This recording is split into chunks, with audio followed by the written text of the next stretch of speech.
Everything started going wrong for the Atlanta Falcons when they benched Kirk Cousins.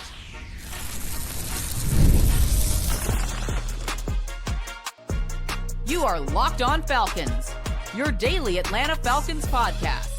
Part of the Locked On Podcast Network, your team every day. Welcome back, everyone, to another episode of Locked On Falcons, part of Locked On Podcast Network, now the number one sports podcast network on the planet, which means it's number one in the galaxy. And of course, today's Locked On Falcons is brought to you by FanDuel. If you want to be right in the middle of the action this season, visit FanDuel.com and place your NFL live bets all season long. So if you don't know me, I'm your very humble host, Aaron Freeman, been covering the Atlanta Falcons for almost 2 decades, formerly at FalcFans.com. RIP, still going strong on this illustrious Locked On Falcons podcast, your daily Atlanta Falcons podcast. And on today's episode, we are going to be revisiting the decision to bench Kirk Cousins now a little more than a year later. And was it an egregious miscalculation that ultimately may cost this regime their jobs? And if that is the case, we'll talk about, what's the possibility of running it back with Kirk Cousins and the challenges of doing so in 2026. And we'll look at the numbers in 2025 to see how this offense has performed under Kirk Cousins over his 6 starts versus 8+ starts with Michael Penix. But let's talk about, this discourse that has sort of picked up steam in the last few weeks, given the Falcons' recent success, you could say, winning some games and recently with Kirk Cousins at the helm. And whether or not the Falcons were justified in benching Kirk Cousins. We're almost, a little more than a year removed from that incident. I believe it was Tuesday night, December 17th, when the Falcons announced that Michael Penix was taking over at the quarterback position. And obviously, we're a little more than a year removed from that. And you just look at the win-loss record, right? If all that matters is winning games, Kirk Cousins has had more success winning football games for this football team during his time in Atlanta. His record as a starter is 10-10, perfectly 500. And Michael Penix's record as a starter is 4-8.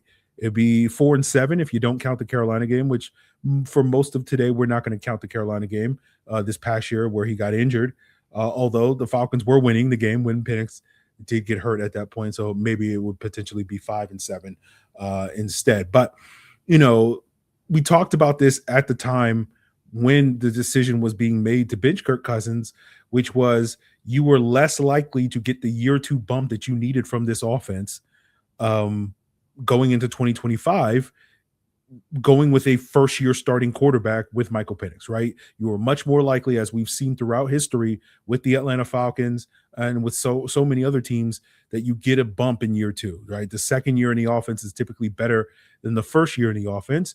But then, Penix finished last season so strongly that we felt like, okay, well, maybe we can avoid that. And maybe Penix will give us a bit more of a bump in going into year 2. And that didn't quite manifest in the ways that we wanted it to, similar to what we saw with Desmond Ridder, where there were early signs at the end of their rookie seasons, and they did not pick up where they left off and went through the typical growing pains of a first-year starting quarterback. And I think that's a key lesson for this Falcons organization when we move forward, potentially, if there's the next quarterback, if there is a next quarterback, that, you got to get those growing pains out of the way as soon as possible.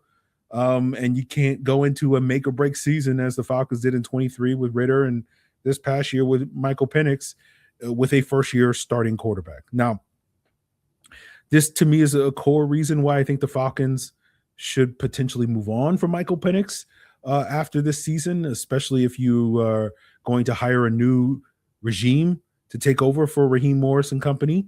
And, that next regime devoting potentially 2 years, 26 and 27, to trying to make Michael Penix work, could be detrimental to that regime, because if it doesn't work, now, obviously, if they can make Michael Penix into a franchise quarterback, then it works and everybody's, smiling and whatnot. But if not, and right now, based off of the little information that we have, the limited information that we have, it doesn't feel like it's a particularly optimistic bet, or maybe I'm not feeling optimistic, but maybe your mileage may vary. But if you spend 2 years trying to fix Penix and then it doesn't work, you're going into a year 3, potentially another make or break year with potentially a brand new quarterback. And unless you're, landing an established top 10 type of quarterback at that point in time, you're very likely to go through those growing pains.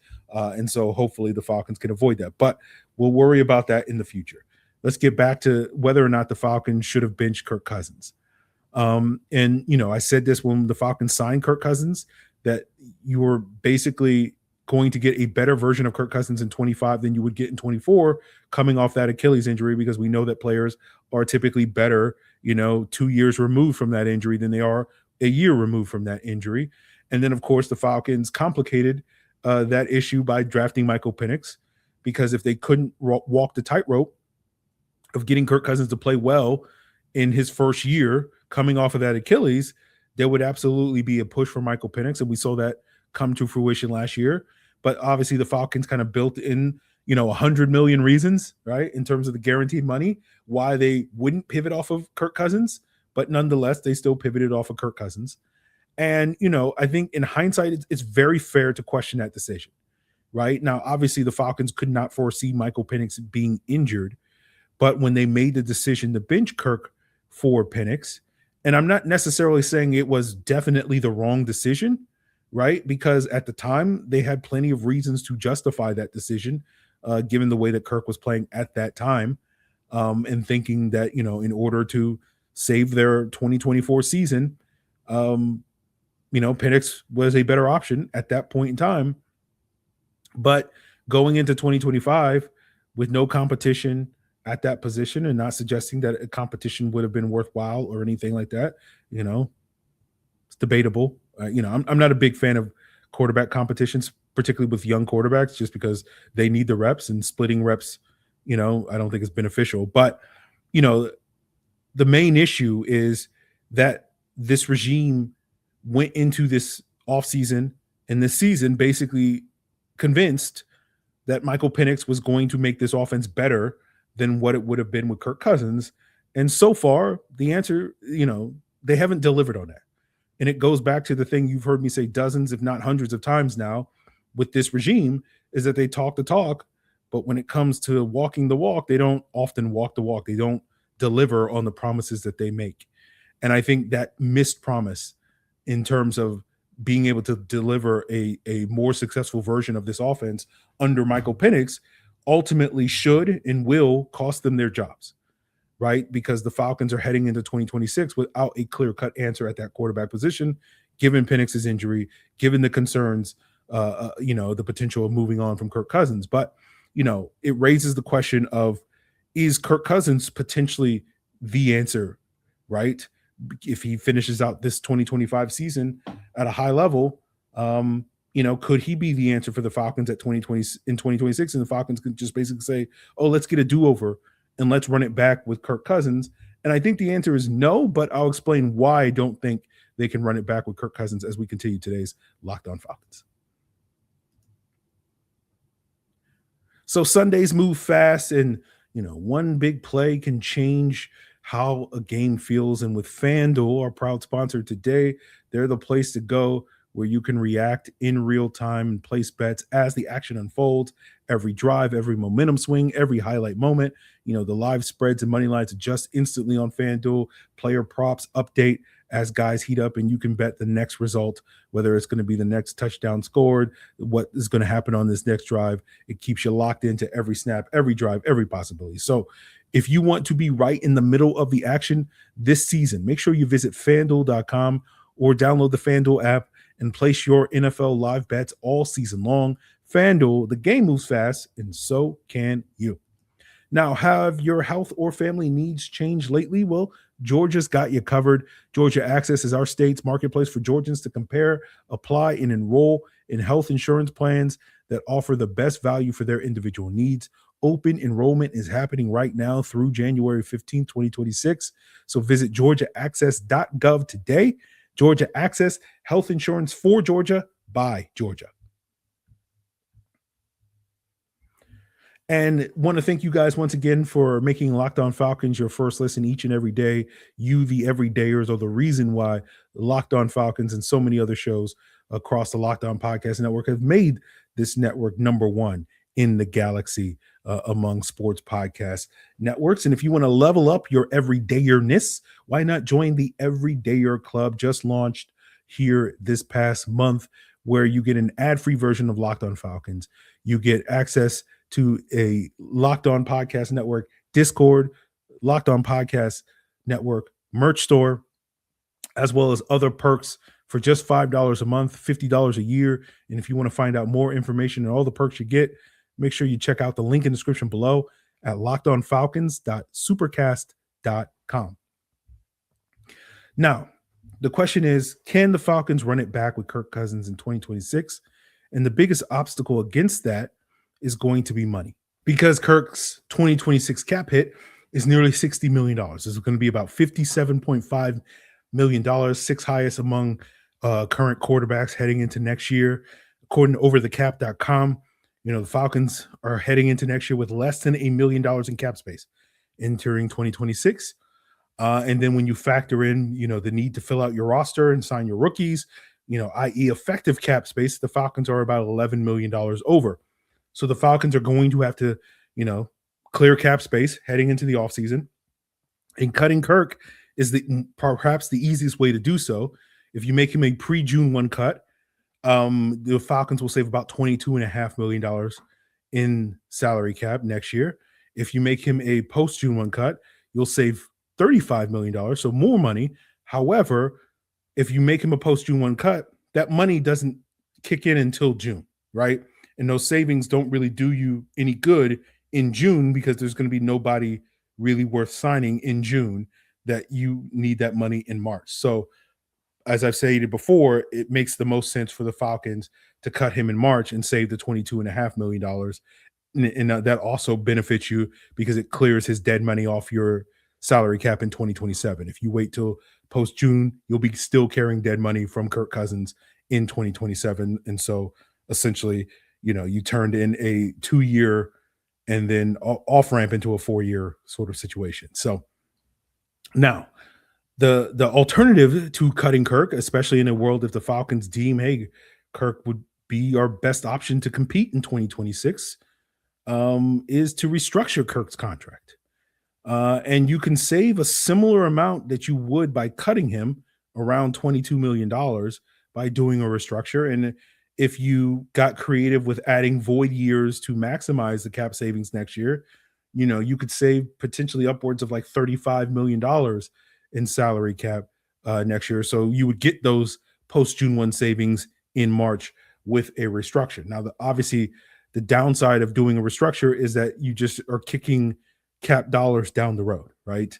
And so you would have, like, depending on how you structured it, and what you did with the roster bonuses that Kirk is due next year and the year after, you would have potentially anywhere between like $40 and $60 million in dead money in 2027 that you would have to carry under Kirk Cousins if you moved off of him after the 2026 season.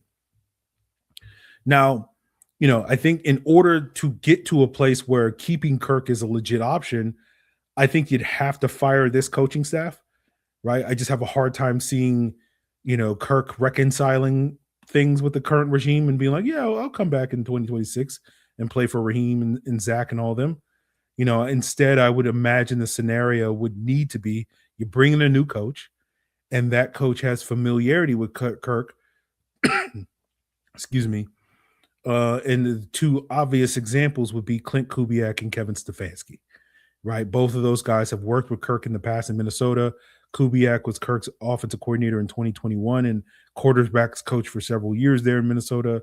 Kevin Stefanski was also Kirk's offensive coordinator in 2019 before he got hired in Cleveland.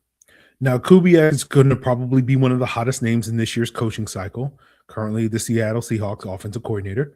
And Kevin Stefanski could potentially be as well if the Browns do choose to fire him, which, again, I'm not an insider or anything like that, but at least listening to other insiders, it seems like that feels like a 50-50 proposition at this point.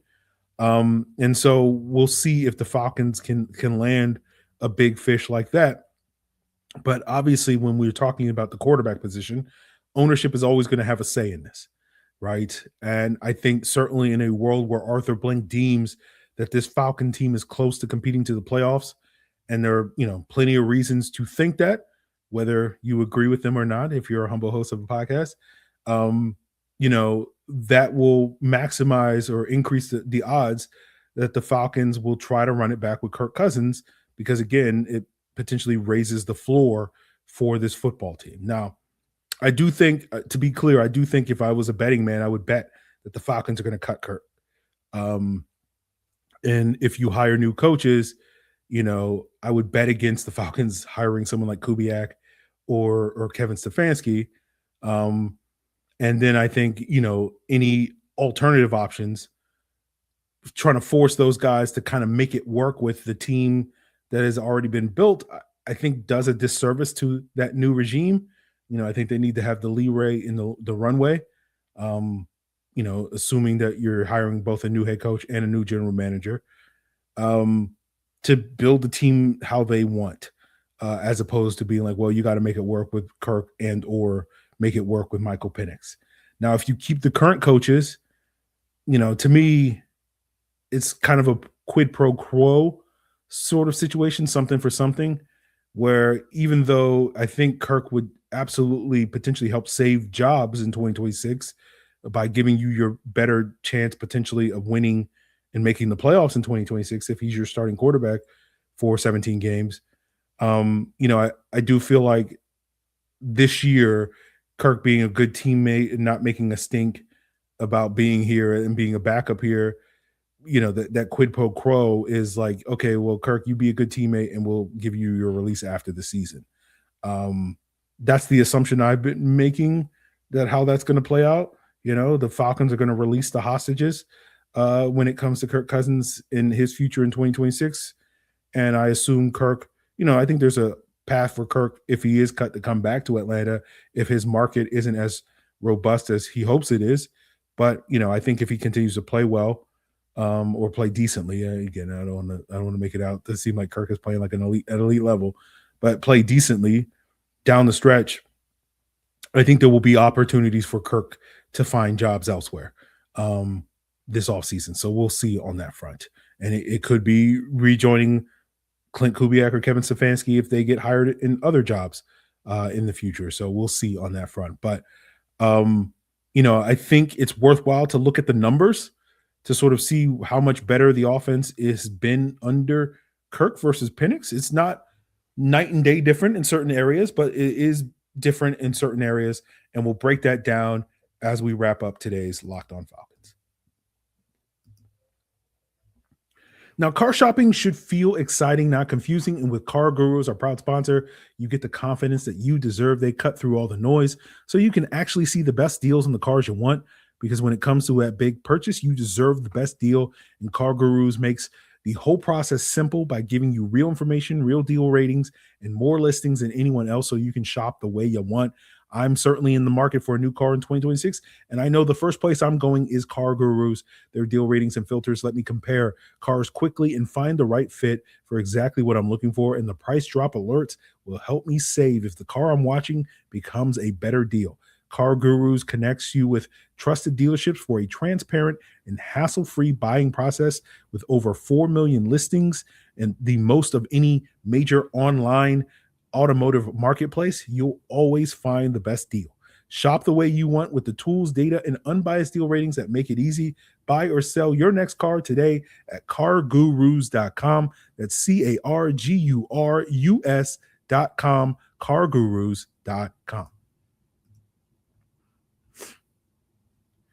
So, guys, I have some stats for you. And this data comes from True Media, and it includes every game that Penix started versus Kirk starters, minus the Carolina game, the Week 11 Carolina game, because Penix played, basically 2.5 quarters of that game, and Kirk played the remainder of that game. And, Penix played well in the game, and the numbers would certainly help, but it's just easier to include all the games that Penix started. And, I won't say technically finished, because the first Carolina game, he got pulled for Kirk in garbage time. But, I've looked at 9 worthwhile metrics to measure the overall offensive health, expected points added or EPA, pass EPA, rush EPA, points per game, yards per game, third down efficiency, red zone efficiency, explosive plays, which is factoring just the 20-plus yard plays, and play action EPA. And looking at Penix's 8 starts versus Kirk's 8 starts, and obviously in 2 weeks should have 8 starts by the end of the season to compare for Kirk and Penix.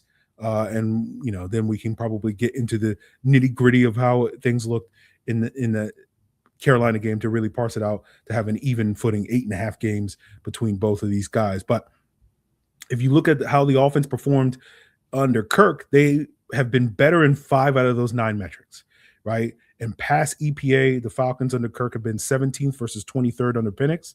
Points per game, they've been 13th versus 25th under Penix, right? Red zone efficiency, 8th under Kirk, 17 under Penix. Explosive plays, 13 under Kirk, 24 under Penix. Play action EPA, 3rd under Kirk, and 26 under Penix. The 4 metrics that Penix-led Falcons were ahead was total EPA, which is 20th under Penix, 24th under Kirk. Rushing EPA, 3rd under Penix, so one of the better rushing attacks in the league, versus 25th under Kirk.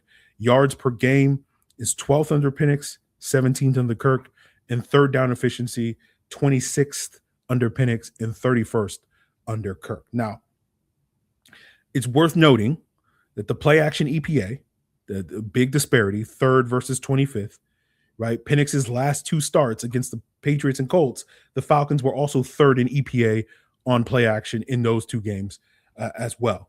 And so, again, we want to say, beware of the Dan Orlovskis of the world that will insist the improvement of the play action is solely due to the Falcons getting under center, that in those 2 games, the Falcons were still a pistol offense.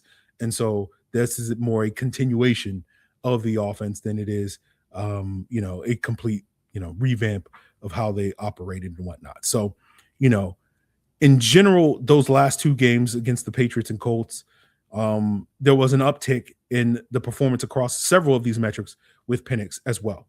So that's worth noting. Like explosive plays, red zone efficiency, passing EPA, points per game were up those 2 games before Penix's injury, before Kirk took over. So the case could be made that the Falcons were trending in the right direction under Michael Penix before the injury kind of derailed things. And obviously we'll never know if that trend would have continued over the ensuing, 6 weeks or whatever, 5 weeks it has been since that injury. So I think these stats kind of illustrate that overall the passing game has been better under Kirk. That's why you hear me say, the floor of this offense has been better under Kirk. And I think that's borne out in the stats. But Penix did have a healthier run game while he was starter, which I think is what contributes to why the overall EPA and the yards per game were better under Penix than they were. And you probably also factors in why the third down efficiency was better under Penix, because they were probably in, if I looked it up, we could probably parse it and see like how many 3rd and longs versus 3rd and mediums versus 3rd and shorts that they were in, which we know that usually down and distance kind of dictates 3rd down success more so than like true ability and whatnot. But, I think pretty much across the board in the passing metrics, the offense has been better with Kirk at the helm, minus the 3rd down offense. Now, I should also note that the offense was dead last in 3rd downs in Penix's last 2 starts as well. They were also pretty poor in the Colts and Patriots game as well. So, I think we talk about the floor being high with Kirk. The big selling point of Michael Penix and why the switch was justified was that, yes, Kirk might have given the team a higher floor given his experience, but the ceiling of this offense with Michael Penix, with his arm talent, with all those various things, his ability to attack vertically, attack all levels of the field, was the real selling point with Michael Penix. And we just didn't really see that ceiling come to fruition really at all through his 8 starts. It would have been different if we had a high variance offense through those, first 8 starts this year, where like there were some games where the offense was really playing at a high level and showcased that ceiling, but then you balance that out with maybe some low floor games, and it was much more of a roller coaster, which you typically expected from a first year and young quarterback. Then you could say, okay, well, the Falcons didn't get the consistency they wanted, but they delivered on the promise of the high ceiling, and they didn't really do that. And that's seen in the lack of explosive plays. Again, they have been far more explosive with Kirk at the helm than they have been with Penix at the helm. And a lot of that has to do with, Penix not connecting on those deep throws. Now, if you look at 20-plus yard throws, according to PFF, an adjusted completion rate, which sort of factors out drops and whatnot, Penix was 41st out of 43 qualifiers on those deep throws. Now, Kirk is right behind him at 42, right? And so you compare that to last year where Kirk was top 7, tied for 4th, with a couple other guys that were in that 4th place, and Penix was top 15, I believe, as well in adjusted completion rate in 2024 on 20-plus yard throws. And so when we talk about, that massive drop-off where the Falcons, both quarterbacks were among the best deep ball passers in the league last year, and both quarterbacks have been among the worst deep ball passers in the league this year, the reason behind that should be fairly obvious. It's basically the disappearance of Darnell Mooney in the offense, where over half of your production on those deep passes in 2024 came from Darnell Mooney. And when we talk about how this offense bounces back, regardless of who the quarterback is next year, whether it's Penix, whether it's Kirk, whether it's somebody else, getting a deep threat back into this offense, I think, is going to potentially work wonders for this football team. And so for those of you that are already doing your, mock draft simulations at this point, and I know plenty of you are, when you're drafting a wide receiver in that mock draft simulator, if that man doesn't run a sub 4.40, then, you're just wasting everybody's time is basically what I'm going to sit here and tell you. So, we're going to focus on the quarterback. Obviously, that's a big question mark, but there's a lot of issues on this team that they have to address this offseason and in future off seasons, and adding more explosive at the wide receiver is going to be one of the bigger ones that the Falcons are going to have to address in revamping this wide receiver core. And we'll see, who is making those decisions, whether it's Terry Fontenot and Raheem Morris or somebody else, some combination of somebody else. We'll sort of have to see. But, again, overall, I think, the decision to bench Kirk, again, was justified given the circumstances at the time. But the Falcons just have not benefited from it in any shape or form is kind of the larger point if you're trying to understand it. Whether you agree with it, whether you think the Falcons should, if you could go back in a time machine and tell Raheem, don't do it, or whatever you want to do, or, if you want to say do it, it's up to you. It's your time machine. But it's basically the larger point of today is the Falcons have not benefited from that move, and ultimately that big swing, drafting Penix and then making the decision to toss the keys to him at the end of last season and going into this season. To me, if this regime is getting fired, and as I've stated several times on this podcast over the last week, I think that will be the case by year's end. And I think, Kirk playing well down the stretch only kind of exacerbates that issue. I think that's ultimately going to be one of the big reasons. It's not the only reason, but it's going to be one of the big reasons why this regime failed, because they made a bet on the quarterback, on the young quarterback, and, it didn't pay off. And you can certainly say, well, how often do young bets on young quarterbacks pay off? And it's that's the point. Yeah, it's not a great bet. And they took a big swing and they were like, we got this, and they didn't have it. And so we'll see how the rest of the season plays out. For tomorrow's episode here on Locked On Falcons, we'll keep you covered for all that stuff. But tomorrow we'll be getting into the all 22 of this Arizona Cardinals win. And we'll probably talk more about Kirk Cousins as well as the defense and all the things that we always talk about in the all 22 review. So make sure you check out Locked On Falcons on YouTube or wherever you listen to podcasts so you don't miss that episode. And of course, if you subscribe, that means you're an everydayer. If you make Locked On Falcons your first listen each and every day, you might as well level up and become an everydayer and join the Everydayer Club. And especially this time of year with the holidays coming up and you're looking for that last minute, holiday gift, why not give the gift of the Everydayer Club, either to yourself or to a friend or family member at the link in the description below at lockedonfalcons.supercast.com. $5 a month, $50 a year. You get ad-free version of Locked On Falcons, Discord access, merch store, and so many other perks that you can find at the link in the description below. And if you want to get a free month to try it out for free, just tag Locked On Podcast Network on your preferred social media platform, with your Spotify Wrapped showcasing that Locked On Falcons is, at the top of your Spotify Wrapped and whatnot. And so that's going to do it for us, guys. Appreciate you. Check out Locked On NFL if you want to get a recap on all things that happened in Week 16. 2 shows daily with Tyler Rowland, Tony Wiggins, the Madman, Tyler Rowland, Tony Wiggins taking you to the barbershop for all that great sports talk here on the Locked On Podcast Network, your team every day.